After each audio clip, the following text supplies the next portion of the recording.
Welcome, everyone, to another episode of Southern Scrap Nation's podcast. Your host, as always, Daniel Jones. Thank you. I'm here. It is Wednesday, September 6th, Charlotte, North Carolina. Almost like 11 o'clock or so. Just here. Haircut, obviously, different. Still got the mustache, though. That'll be around for a while. Any news as far as... Yeah, okay, so I've got a kickboxer, Cameron. He's going to be fighting next weekend at Fight For It in Winston-Salem, North Carolina. Show your support. He's a young kickboxer. He's like 18 years old. Just got graduated high school, doing his first amateur kickboxing match. I'm excited, put in a lot of work, and yeah, should be good. Other than that,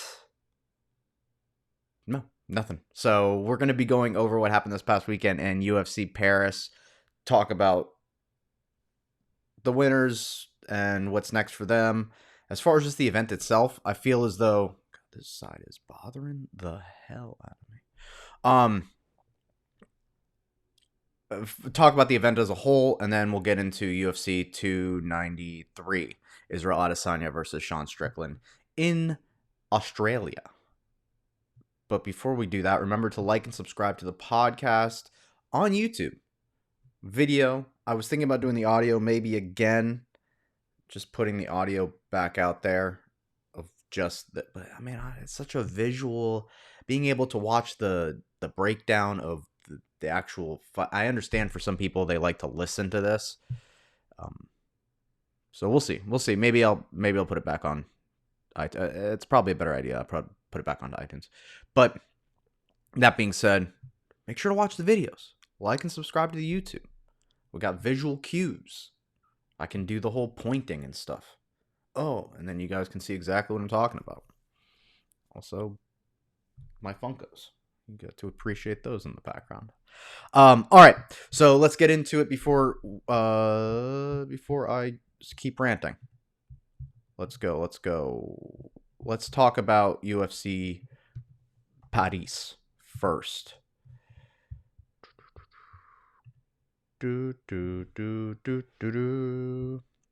Okay. Comment in the comments if you know what song that was. All right. As far as how the picks went last week, I feel as though, except for my Guskov, shout out to Volkan Ozdemir for getting it done, though. The submission, he hurt Guskov. First round finish, no time. Back to doing it in no time. William Gomes with a body kick. I don't know. It was very shades of North Carolina as far as how the Paris Commission handled that. It looked like a body kick, but then they ruled it. I don't know. They called it a body kick. Giannis complained it was a groin kick, but I don't know. Let's actually, as a group, figure it out. For the love of God. Okay, here we go. William Gomes, because I figured they stopped the fight, so it's clearly. I mean, if anyone has the,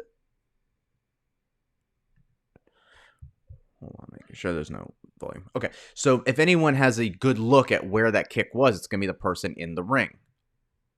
I've never reffed an MMA match. However, Thursday nights for hard sparring that we do at Triumph, I am in there to make sure, it's hard sparring to make sure nothing happens.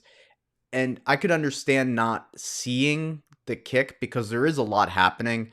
And when you're watching both fighters, you're watching their face, their eyes, making sure everything's okay. You're looking at their demeanor and everything. So if they do throw a body kick and they make the demeanor of like, oh my God, something just happened, in your mind, you just see a kick. And if you're not really focused on where that kick's going, it's very hard to make the decision on whether or not, oh, it was a body kick, it was a groin kick. Only the person that got kicked or the person kicking is going to know. So let's see if I can...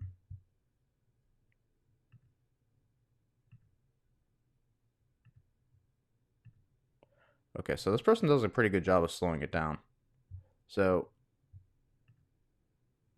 yeah, I mean, this is really badly slowed down. You guys can't really... Okay, so... It, like, hits where the UFC...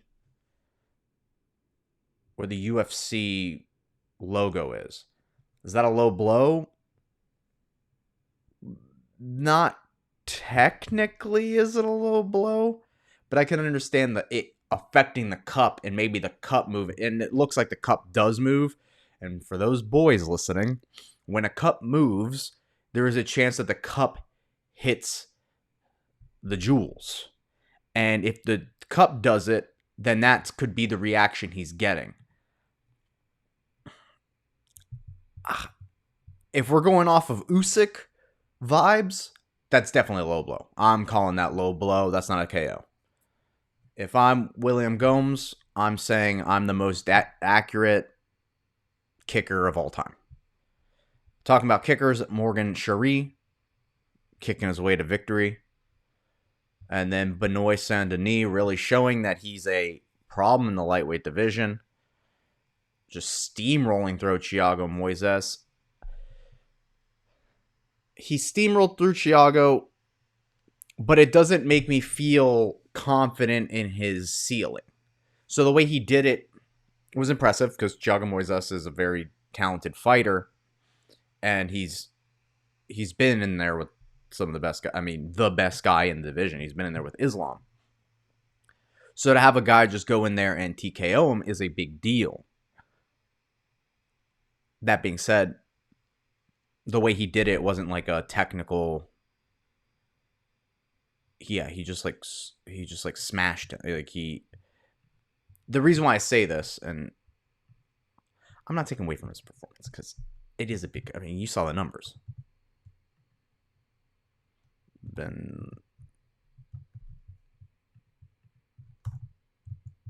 Benoit Saint-Denis. St. Denis. Okay, so here we go. So here's some of the highlights of it. Nope, these aren't the highlights because they're shoulder level. This is more like it. Okay, so kind of. So like Saint-Denis did a good job of just pressuring forward, and here we go. Left. It's that striking that I'm talking about that I'm not super impressed for the technicality of it. His chin's up in the air, his shoulders down, his other hand's down. I mean, you're doing this against Justin Gaethje, for example. It's not going to happen.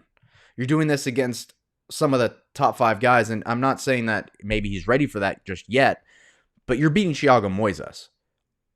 From here, it's only top 10 to top 5 people. When I see an exchange like this,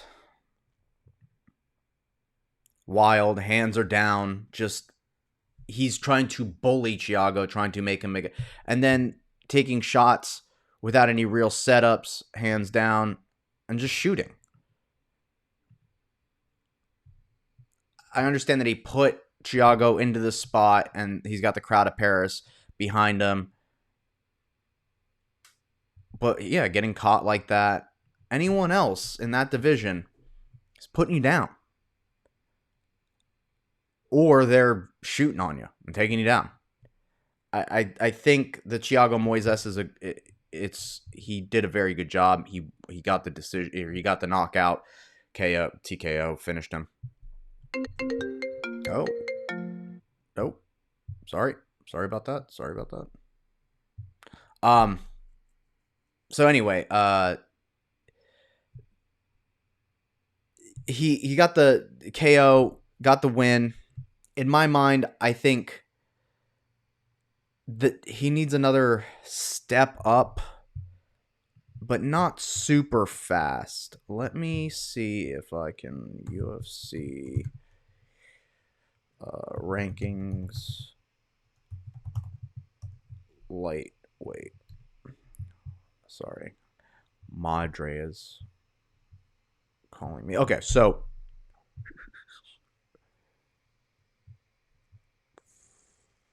Thiago Moises. Oh, Thiago wasn't even top 15? Oh. Never mind. Then he gets a top 15 guy. Never mind. To everything I just said, sorry for wasting your time. He gets a top 15 guy next. I don't know. That makes a lot more sense. I thought Thiago Moises was still a top 15 guy. I didn't realize Jalen Turner was 12. I didn't even realize Diego Ferreira was still in the rankings, or that Dan Hooker's 9. But he did just beat Jalen Turner, so that makes sense. Dang. Anyway, this is the rankings for you, what I'm looking at. Right? So he just gets someone in the top 15. Like I said. Okay. And then Manon Fiorot, she had a... Okay, so I guess she didn't get knocked down for it. Yeah, she just kind of bullied Rose. She looked pale. She got that gash on her head from the headbutt. It was pretty bad headbutt, too. They, bad collision. But yeah, I'm not sold. I'm just like Manon. I'm not sold on Rose at 125. I think she should be at 115. I think that's her weight class. I think she's still too small for 125. She did a good job. And it was closer than I thought.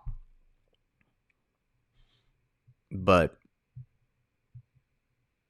even though, I mean, I guess she did have. I just thought it was a pretty close fight. I just thought Manon was more imposing in it. Thought, yeah, Rose landed all those strikes, and it may have been significant for her, but I didn't think they were significant at all. There was just a physical difference when Manon touched Rose in comparison, and that's just why I think she's not a 125er. But she didn't suffer a lot of damage in the fight, which I give her credit for, because that'll probably incentivize her and motivate her to stay at 125, because she didn't receive a ton of damage, which typically when you go up, that's the fear, like Max Holloway going up and fighting Dustin Poirier at 155. A little bit of a fear that you end up doing that because they hit harder, but Rose did a pretty good job, and whoever her weight trainer is, or strength and conditioning, nutrition, whatever, they did a very good job of keeping her sturdy during the transition up in weight, especially against a lady that looks bigger. And then finally, Cyril Gane performing a shutout in Paris. What to say about this matchup? Nothing. It's like Tai Tuivasa, except with a wrestler. Like I said, he just has to avoid the clench and the takedowns of Sergey Spivak. And he did. And so Sergey just turned into a heavy bag. What I take away from this fight is, wow, Jon Jones is so much better than everybody in heavyweight. It's crazy. The technical disparity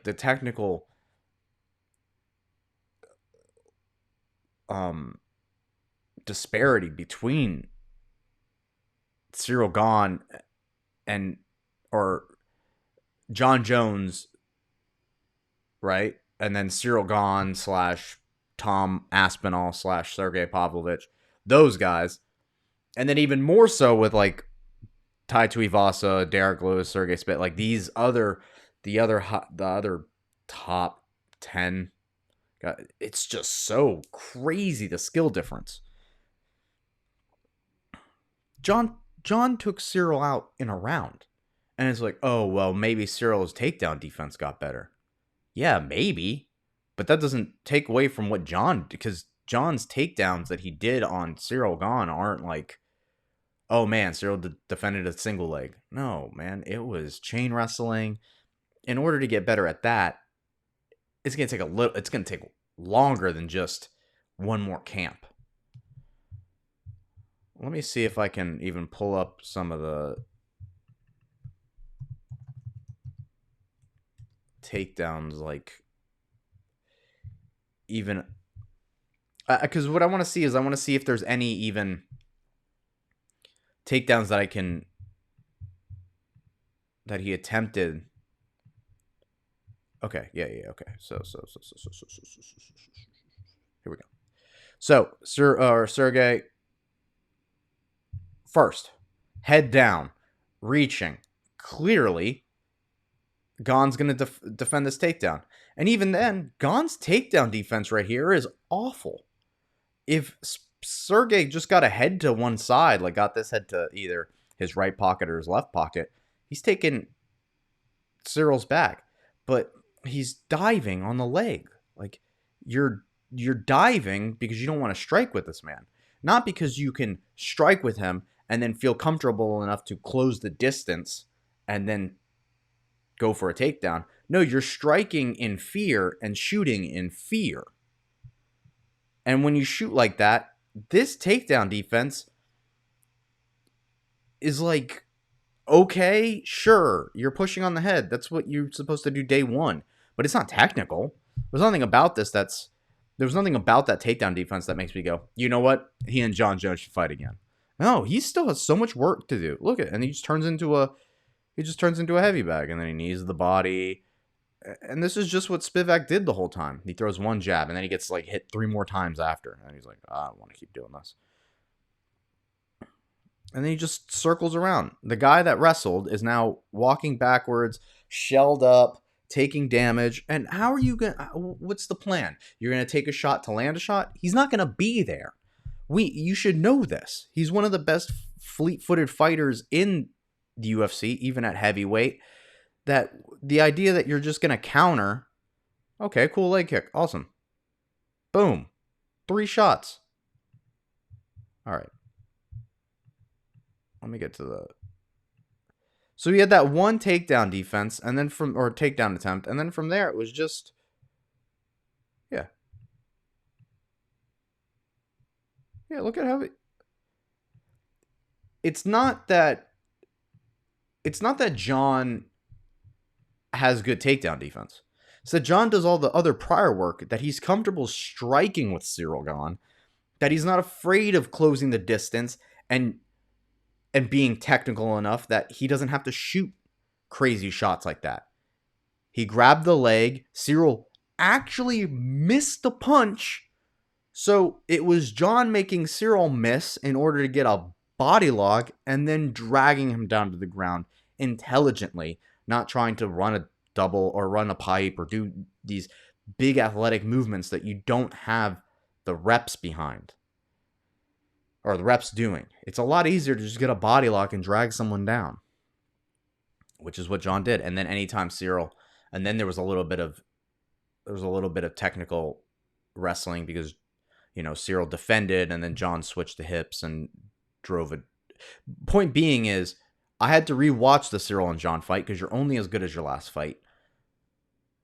And he's still only as good as the John fight. He's done nothing that makes me think, oh, well, he and John's going to be close next time. No, bro. First round submission, once again. These heavyweights are not on the same technical level. But that's okay. It was good for, yay, Paris fans. Listen, the first time in Paris, amazing, fantastic. I get chills anytime I watch the Tai Tuivasa and Cyril and they start chanting the national anthem. But now, they did the national anthem thing. They didn't even do it during the main event or main card or main event.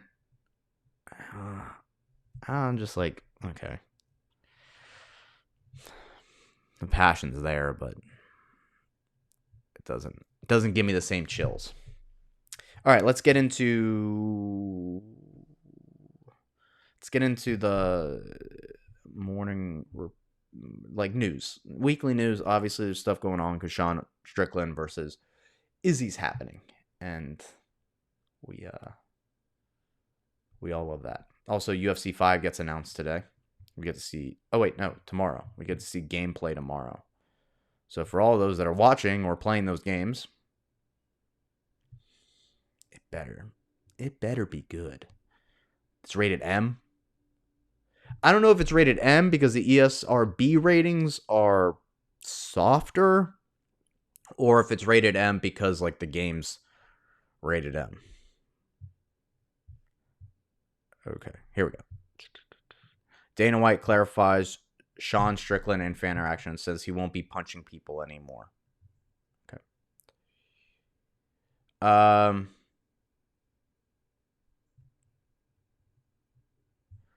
White asks, do you know where the news from that he punched a fan? White asked last night's Contender Series post-fight press conference in response to question from him. Yeah, he's a beauty. He played it up more than whatever. It was jokingly the fan and him and the fan and him are cool. Yeah, I mean, Sean Strickland says some out crazy things, but he's not an idiot. Like, Sean says brash things, and he seems like a brash guy, but it's not like he wants to go to jail. So he wouldn't actually punch a random fan in the stomach. But he has the persona that he would. I watched a video of Sean the other day. It was like a 20-minute video of his striking and his evolution in MMA. But the point of it, and just watching his career, he's fought a lot in the UFC. Like, he's a UFC fighter. He's a company guy. He's not some outlaw. He has the persona and he does all the things and people like it, but he would have just been still a UFC fighter regardless of someone listening to him and being like, oh, this guy says some cool stuff or some fun and interesting stuff. It's less that, and it's more he got someone gave, like, maybe the Schmo or whoever interviewed him, and like fighting the right people, getting higher and higher in the ranks, and and having the weird fighting style. But as far as his career goes, it's not like he's some new 185er. He's been around forever. And so I don't think he's necessarily, it's almost like the Colby situation. I don't think he's like a crazy person. I think he had to change his mentality and the way he fights and his just mental, especially after the motorcycle accident he had. He just had a change of epiphany almost. He had an epiphany of he needed to change who he was in order to make more money or to get the right fights or yada yada. I don't know. Anyway, that's why I don't think he's like a crazy, dumb, psychotic person. I think he has crazy thoughts and psychotic thoughts that a lot of people do. He just talks about them. And so there's no harm, no foul, in my opinion. It's just a guy who's outspoken. We all know people like that. It's fine. And what's the harm? The guy's an MMA fighter anyways.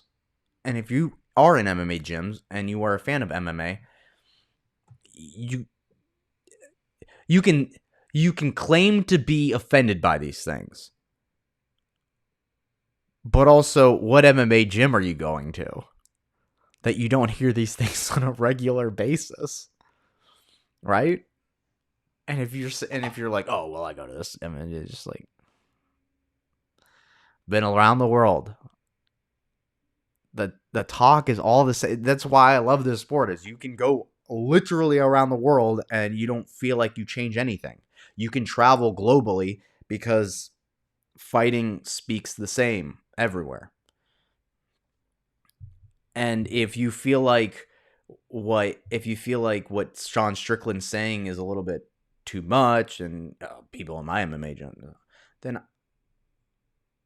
I beg the question, what skill level are you at? What kind of gym is this? What kind of skill level is this gym? What kind of background is this gym? Like, I think when you're in those groups, MMA is kind of like the last frontier. Male sports is like the last frontier of the less offended, triggering kind of community. Dana White, we don't do that woke shit here. That kind of stuff. It's fighting. You can't really be too concerned about feelings in fighting. Dom Cruz talking to TJ after they used to do post-fight press conferences. I used to love these post-fight press conferences, winners, losers on the table, just like the pre-fight press conference. But then they have to like talk about what happened after. And TJ was like disappointed in his fight with Dom, and he was just like, I don't, he probably got to me a little bit. He's saying not nice, like he was saying not nice things, or like he was like the trash talk and all this kind of stuff it made him not fight his fight. And Dom was like, he's like, you tried to do not nice things to me in there, and I tried to do not nice things to you in there. Sorry if I said some hurtful, like, sorry if I said some bad words or something like that. That's the point. It's like, I'm trying to knock your head into the bleachers, and you're concerned because of something I said? Bro, who cares? And that I do respect Izzy for this, where Izzy's wearing red fight shorts this weekend, red and gold for China. That's like, good. Yes, exactly. This is what fighting should be. You should be able to say what you want. Obviously, don't bring families into it, because that's a little distasteful. But if you're just talking shit to the person that you're fighting, specifically about them or whatever, like, yeah, of course. Like, that's what you want. That's what made Connor so great. You say inflammatory things about the person, and then they have to respond, and then it's back and forth until the day that eventually you get to hit that person. Some people do it because they have to mentally get into that headspace, but some people like Sean Strickland just do it because they like to fight. And it's like, what are you going to do? Fight me? Good. Thank God we're in this sport, because that's all that's what you have to do. You have to fight me. Some people are in MMA and they don't really understand that concept of, some people are in this because they like to fight. So they're going to say things to you to get you to fight them. They're going to be the way that they are because they want to fight somebody. You can be a martial artist, but that doesn't mean you have to be a nice pushover. Being a martial artist, being all these things, doesn't mean you can't talk shit back. You can say whatever you want. GSP, nicest guy ever. Michael Bisping comes up late to the press conference, starts talking shit to GSP, and GSP is like, Michael, are you intoxicated? Like, that kind of stuff it's not necessarily he's being neat, but he's talking shit. Matt Hughes, I'm not impressed by your performance. Like, that kind of stuff. It's not mean, but even GSP's got to say some stuff.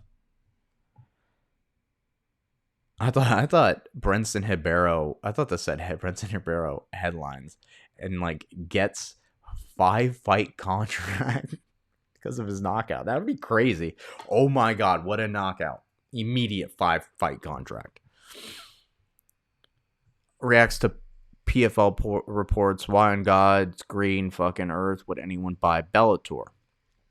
Let me give you the breakdown of this. These journalists don't know how to ask business questions. Rumors have swirled for months that Paramount has been looking to unload Bellator from the company, with numerous potential buyers in the mix. Just recently, Front Office Sports reported the PFL was nearing a deal to buy out Bellator for a $500 million price tag. Later, the PML announced plans to sell a minority stake in the company to SRJ Investments, an offspring of the Saudi Arabian Public Investment Fund, for $100 million.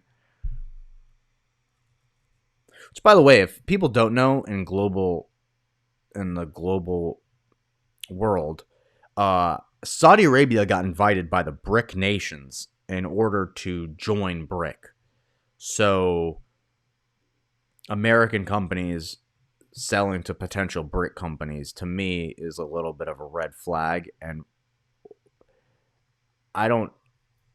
UFC did sell to Endeavor, so I can't really talk a whole lot about that, because I'm sure Endeavor's is probably part of Vanguard or BlackRock or something. Who knows? But at the end of the day, at least it's not straight up Saudi Arabia. So I think why Dana White's like, why would you buy Bellator? I don't think it's a question of like, why would you buy Bellator? Because obviously, why would you buy it? It's going out of business.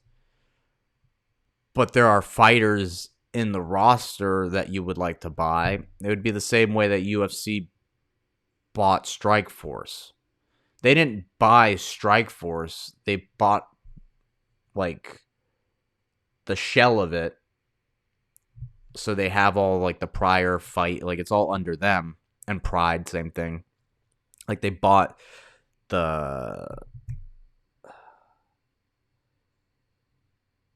like the property of it so they could re-air Pride fights and stuff on Fight Pass, or same thing with Strikeforce, but it was mostly acquiring the talent, so getting the fighters.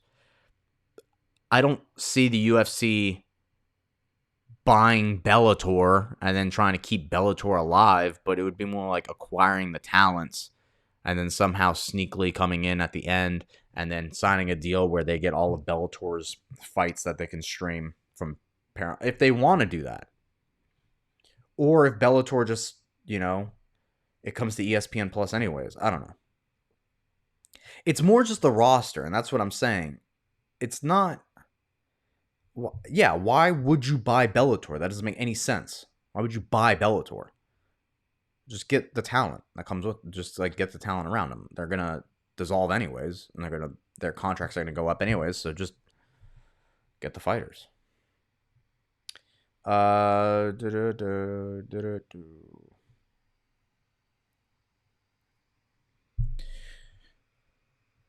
PFL founder Don Davis compares PFL to UFC. Touts we pay better and fighters are not under anybody and somebody's thumb. Understandable, but what the fuck is PFL?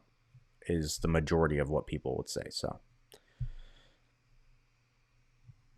yeah, okay. You pay better and fighters are not under somebody's thumb. How many 1-0 fighters are in PFL? I mean, there's not a lot in MMA or in UFC either, but point being is how many 6-2 fighters are in PFL? Zero, right? There's not many, if anything. And if they are, they have like they fought in the UFC, or they have notoriety behind them.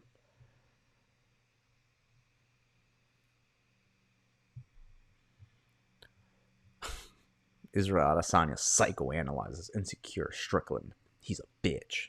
Real. That's a real that's some real psychoanalytical work right there. Some real analysis. He's a bitch. So he's insecure and he's okay, cool. Alexander Volkanovski and Valentina Shevchenko announced as cover athletes for UFC 5. Should be Alexei Grasso and Islam Makhachev. It's my opinion. And then obviously Izzy's the deluxe version. So we'll know who got the deluxe version. Not me. I don't have that money. Unless you guys would like to donate to the cause, to the podcast. I don't know where to donate, but please donate. Here's a list of all LFA champions in the history of the promotion and their records in the UFC. Overall winning percentage is 51%. It's pretty good.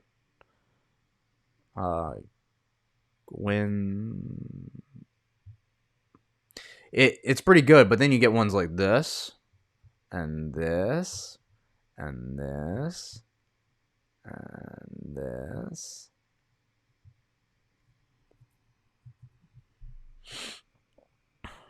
That's crazy. Facts of violence, tell me.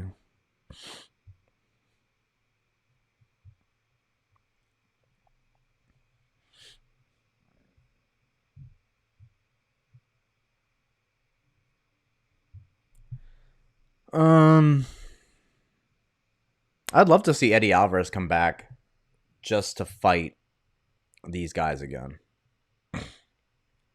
because this is a good mix of violence. I love this, the violencia between all of them. They've all fought each other. They've all been super violent, beat each other, and I just would like to throw Eddie back into here. So it's not a 3-man thing. It's a 4. It's a 4.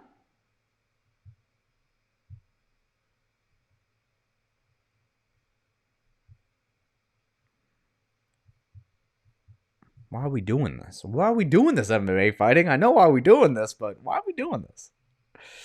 All right. Henan Barao coming back to fight Peter Liger. Henan Barao. Let's go. Henan Barao. All right. Any more? Why won't commit to after 293? Yeah, of course he won't. Duplessis didn't take the fight. So that's what happens. You don't take the fight. The big man don't like you. It should be. And that's the thing too. Like, he shouldn't even come as like a replacement, because Jared Cannonier's sitting in as a replacement. Why would you do that? Duplessis now behind Cannonier. He's behind Strickland. He's behind, and Izzy said this, he's behind Costa and Hamzat now. You squandered it. You beat Robert Whittaker, one of the guys that no one in the division beats. You beat him. You had a face-off with the champion, and you squandered the whole thing. For what? And you're going to say, he's going to say like a surgery or maybe.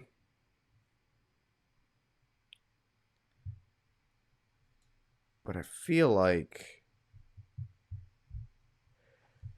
there's a way that he could have done this without pissing off Dana White.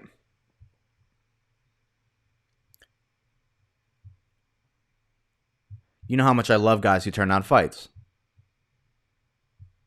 And that's the thing, is like, it's not, I understand that physical stuff can, and I'm not, Dana White's understanding. But there must have been something that Duplessis didn't do correctly. Like, maybe he didn't talk to Dana White specifically. Or explain the situation and maybe set it up better. Maybe in like, I'm hurt, but put me in as the backup just in case. Fight's most likely going to go on. Put me in the backup just in case, to just keep me there ready. Or something. Because I feel like getting the response of, he turned down the fight in a way where it seems like there was no talk and yada. It seemed like Duplessis didn't do something professionally. He could have.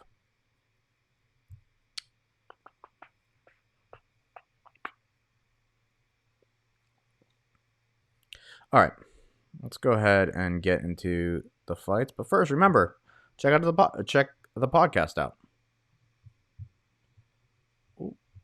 Check the podcast out. Check out the website. Come train with me in Charlotte. I'll be opening up the gym soon for memberships. Memberships are going to be limited. I'm going to open it up for a 20 members, and first come, first serve. Monthly payment and no contracts, just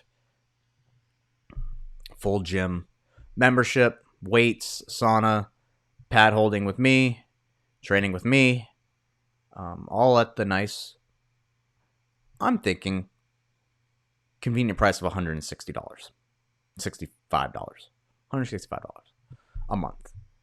So look out for that whole announcement, and there'll be a web page and everything like that, and I'll start promoting it.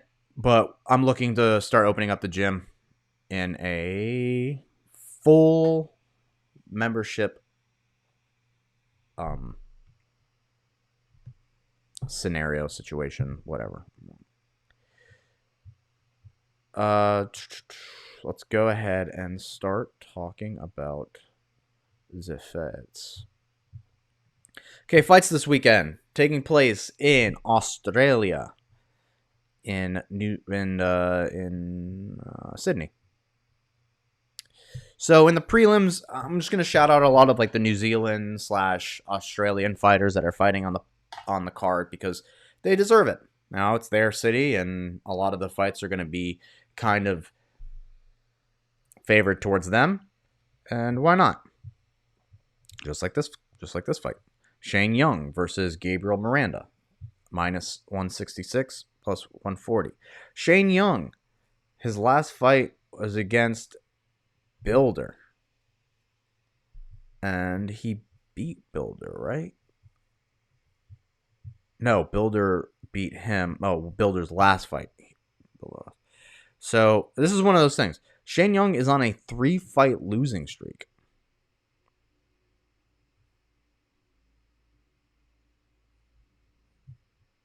He fought Volkanovski. He's on a 3-fight losing streak. How he's still in the UFC is literally probably because of this card. Is because he's from New Zealand. He's really supported in Oceania, and he gets this fight. It's crazy. He's on a 3-fight losing streak, and the odds are in his favor. Gabriel Miranda's last fight was against Benoit Saint Denis. He's dropping down to featherweight. Oof. Okay. Might as well put money on Gabriel. He's bigger. He's only lost one fight to a guy that is fighting top 15 competition now, and he's not on a 3-fight losing streak. So already starting with the underdog for me, Gabriel Miranda. Now for Shane, it is back against the wall situation. You lose this fight, you're probably out. Hands down. You will lose this fight, you're out. Yeah, I think I'd put money on the guy that is going in there for the upset. My Blood Diamond versus Charlie Radke. Blood Diamond, one of those guys, yes, he's got very good striking, but once again, has lost twice. And in this fight, let's see, I'm sure it was takedown after takedown after takedown. Can I look at the fight stats? View fight history. Okay, here we go. Recap. Yeah, I mean, his issue is going to be the takedowns. He's older, and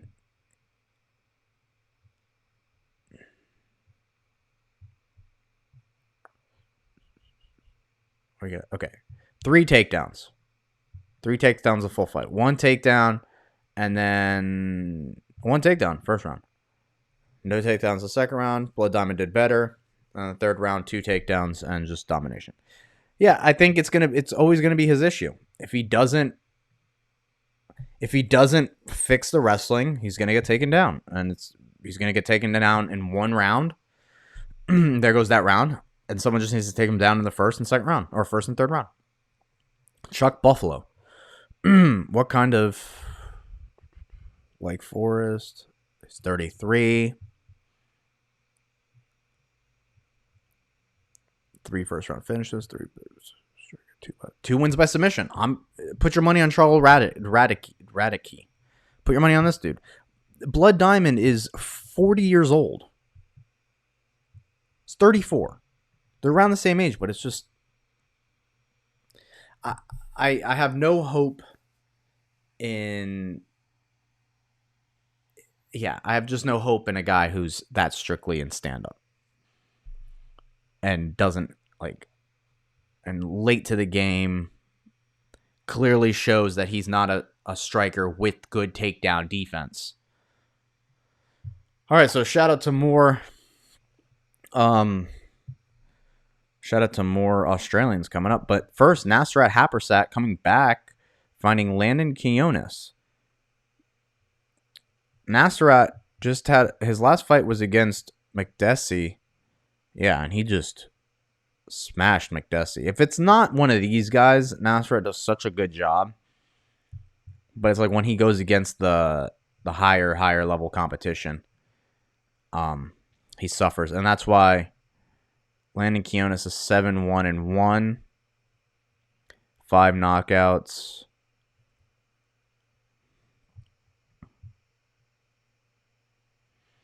Yeah. Oh, yeah. He fought. He was in the last episode of, or he was in the last Ultimate Fighter. Yeah, man. I think Nasrat beats him. If Jason Knight submitted him with a triangle, and you're not making those reads, dude, Nasrat Happersad is going to smash you. And so definitely money on Nasrat Happersad. He's mean too. He trained at TriStar. I heard he's one of those sparring partners. Like he's mean. He's mean. And you need that. Especially, he's not young. I mean, he's not old. He's 14-5, but he's like 20. Yeah, he's 26. He's younger than I am. Landon Quinones, how old is Landon?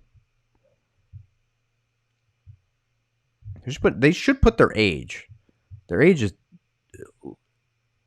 a. He's 27. He's older. Yeah, dude. I don't even know why Nasrat's like this low on the prelims. All right, Jamie Malarkey versus John. How is he below John McDessie? He just made short work of John McDessie, or not short work, but like he made work of John McDessie. Jamie Malarkey versus John McDessie. Yeah, John McDessie probably not going to win this one. I would love to see him throw the spinning kicks and all that, but age is a factor. His style doesn't play to an older fighter.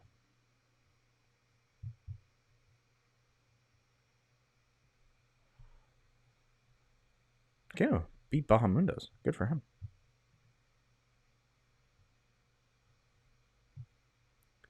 What happened?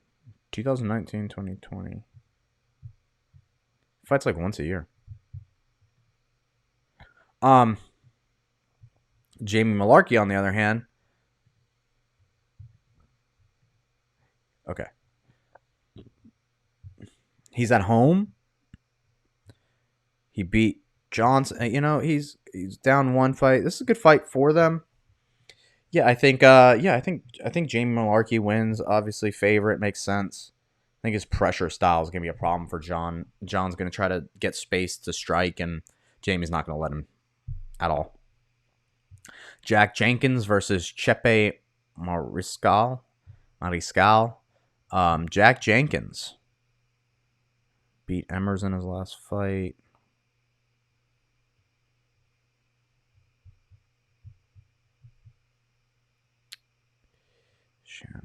Jack Jenkins. Let me look at Jack Jenkins. He sounds familiar. Chepe Mariscal. Yeah. Yeah, he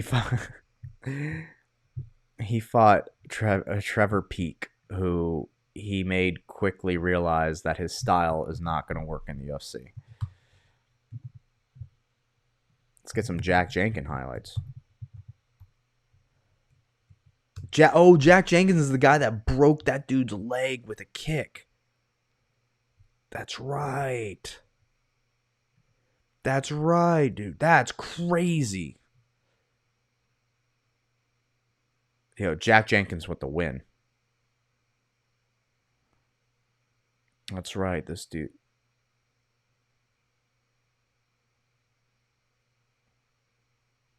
And he kind of looks like Pedro Pascal.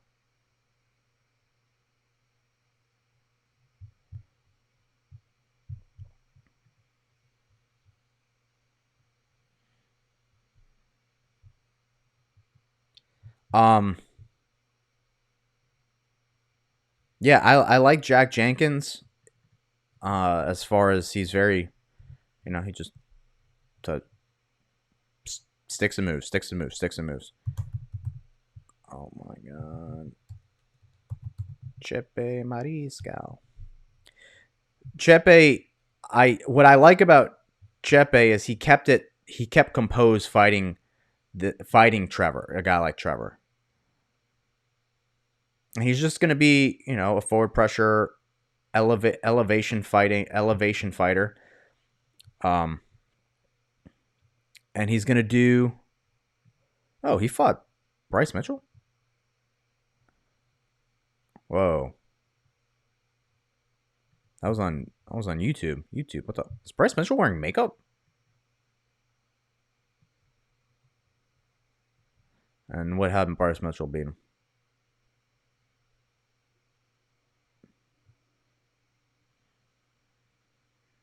Took him down.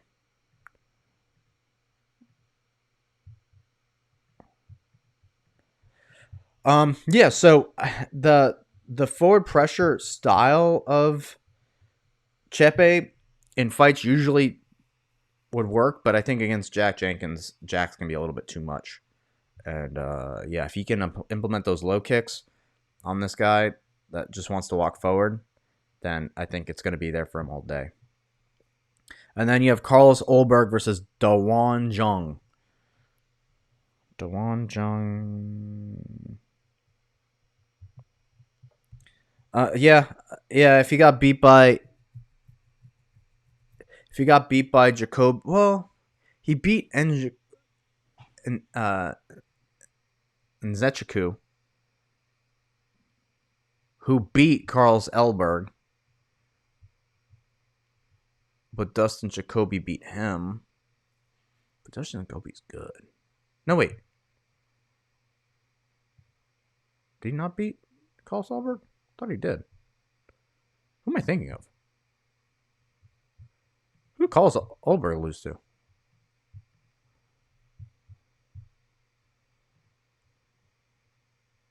Yeah. See, I know my fighting history, but for some reason the UFC doesn't even know theirs. Yeah, he's on a win streak right now. He's looking to make this a 5-fight win streak. I'm on it. I think 5-fight win streak. Let's go, Carlos Elberg. I mean, it's his country. I mean, not his country, but like Oceania. Um, and so I think this is his chance to make it 5. If he makes it 5, big ups for him. Definitely fighting top flight competition after that. Top 15, top 10, who knows? But at the same time, man, if I'm DeWong Jung, I'm trying to snap a dude's 4-fight win streak. I am not trying to be part of that. And then you have the return of Tyson Pedro again versus Anton. Now we're getting to the main event. So, our main card. So we have Tyson Pedro versus Anton Turkalaj.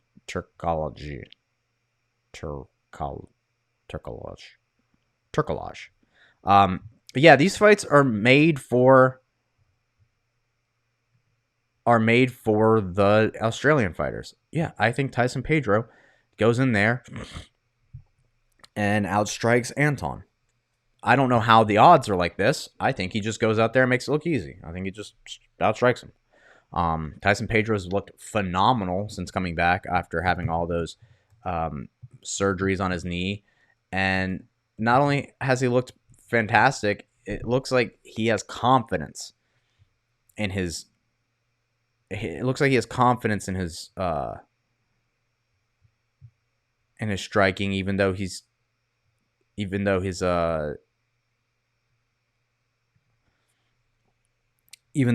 legs are, or even though his knees have been hurting.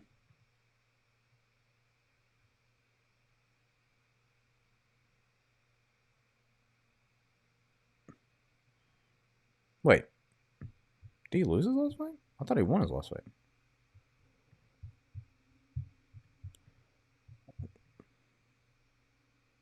Oh, did I miss a Tyson Pedro fight? I did. Yeah, it looked like he looked old and slow in that one. Well, I think he gets. I think he gets this one at least for me. I personally, I think this is a matchup made for him. Justin Taffa versus Austin Lane. Austin Lane, former football player. Yeah. NFL football player. He couldn't. He lost his last, or he couldn't continue his last fight. This is a rematch. He couldn't continue. What happened? Was it a nut shot or something? This is a rematch. So I'm gonna go Justin Taffa. I'm telling you. I'm probably going. I'm probably going all Australia. Oh, the eye poke.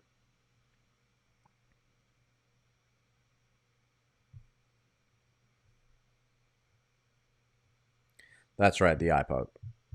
That was a bad eye poke. Yeah, I'm going Justin Taffa because he's trying to get that one back. And we've already seen how it was going, so. Then we have Manel Cape versus Felipe Dos Santos. Felipe Dos Santos. Manel Cop is fantastic. I love watching Manal. He had a drug. He had a. Let's see.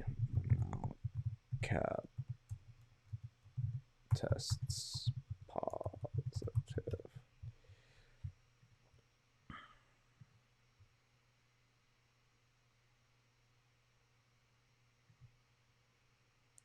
He had trace amounts of. This is a while ago though, so he's back.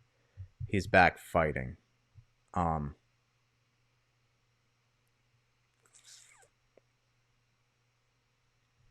He had like picograms.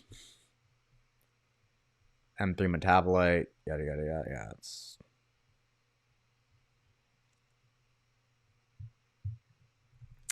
But I have him now always. Felipe Dos Santos. He's 7-0.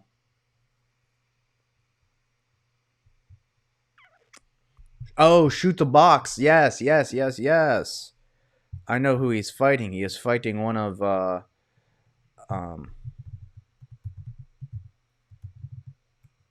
he's fighting one of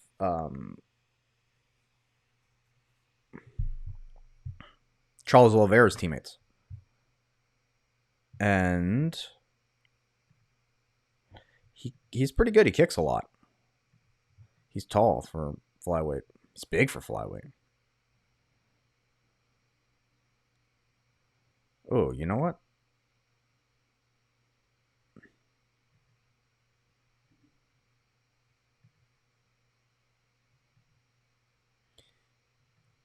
Yeah, I'm still going to go Manal. For those that don't remember, it's going to be the Shuto box style, but what's hard for people to deal with is how crazy athletic and explosive Manal is. And not only that, he's got very good technique. And yeah, he's like fun.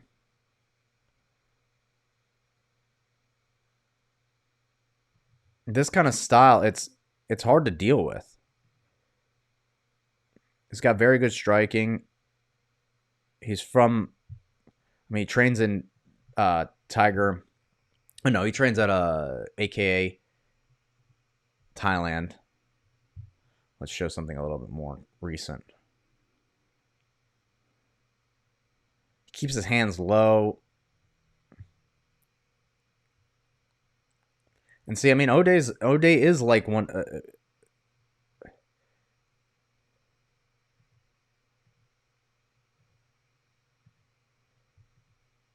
But it's like, just watch how quick this is.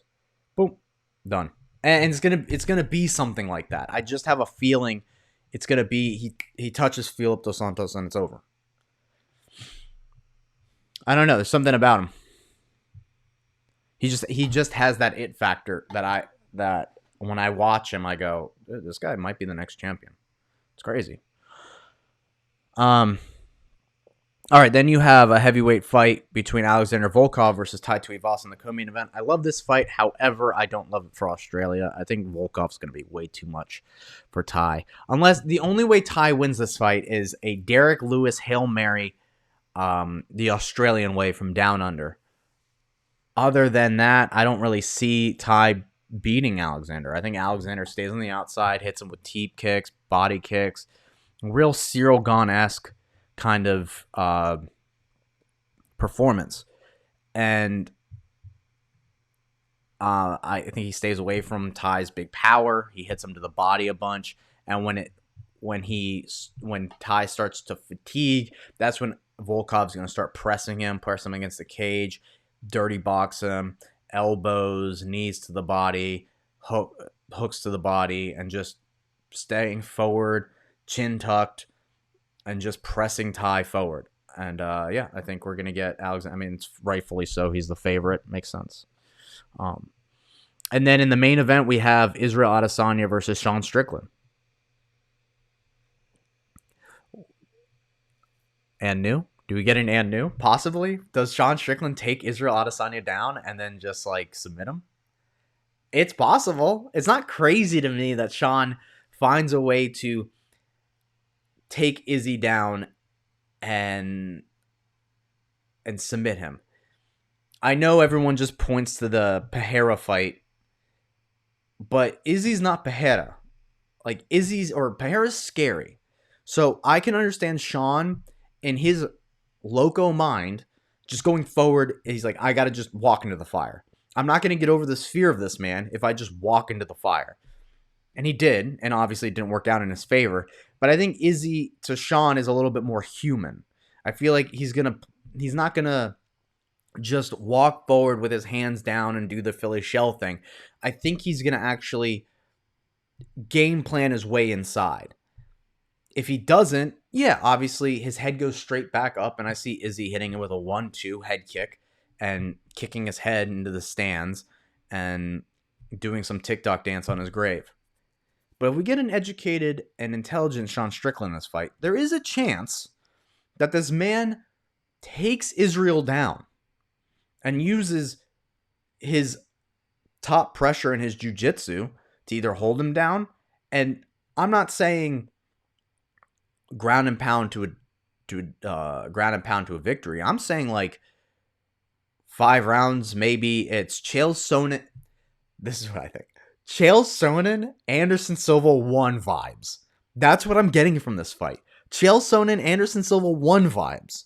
Not Chael Sonnen, Chris Weidman. I'm saying Chael Sonnen, Anderson Silva 1 vibes, where it's 5 rounds, and the whole time as an Izzy fan, you're going, he's going to do it. He's going to get up, and he's going to submit, or he's going to submit him from his back, or he's going to get up and knock him out. And for the whole 5 rounds, you're at the edge of your seat waiting.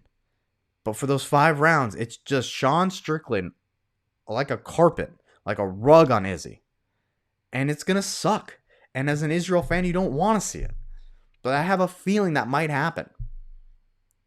Because the other side of the coin is, does Izzy just knock Sean Strickland out? Izzy's not really like... Who was the last person that... Paulo... Oh, okay, well, Pereira. Pereira is the last person he knocked out cold. I don't think we get that same situation with Sean. I think in that... If they were in the same position, if Sean and Pereira in the same position with Izzy on the cage, I think this is where Sean shoots on him. I think we get Sean just shooting. I don't think Sean just stands there and tries to throw like heavy punches with him back. I think he that's in that situation he shoots on him. All right, the other situation, Paulo Costa. That I could see a little bit more. On the outside, Izzy just kicks the shit out of Sean's leg. I could see Izzy finishing this with leg kicks. However, if Sean catches 1 kick and then takes Izzy down, maybe we don't see any more leg kicks. But those are the moments I see is either Izzy, the win for Izzy, the minus 600 that everyone sees is leg kicks until the leg kicks are too much that it opens up his hands, or he hits Sean and his head goes straight back and he makes the read and kicks him in the head after. Those are my two for Izzy. Hands down. However, Sean's way to win is, in my mind, excruciating for Izzy fans and excruciating for the MMA community, but I can see it happen. I don't think it's crazy. I don't think it's a plus 440 that he wins. That's what I'm trying to say is I don't think it's that crazy of a number that he wins. I think it's like a -3 to +1, +200, +150. I don't think it's that crazy. Well, +200. We'll go to +200, -300. I don't think it's that crazy. I really don't. I don't. So prediction probably Ngannou, but this is one of those I would put my money on. If I'm everyone, I'm putting my money on Sean Strickland, knowing that Israel might win, but this is a moment where you should put your money down because there is a chance it's not -600 worth of a bet. So these are my picks for the main event. Australia, New Zealand. So you got Tyson Pedro, Justin Tafa, Manal Cape, then Alexander Volkov, Israel Adesanya. But with money on Sean Strickland. Other than that, fights to look out for: Jack Jenkins. Check this boy out. He breaks legs. That's about it. That's all I've got for y'all today. Thank you, everyone, for tuning in. Remember, Southern Scrap Nation, like and subscribe to the podcast. Hit the noti bell. Thank you so much for tuning in. And until next time, stay safe. Enjoy the fights this weekend. And I'll see you next weekend or next week. Peace.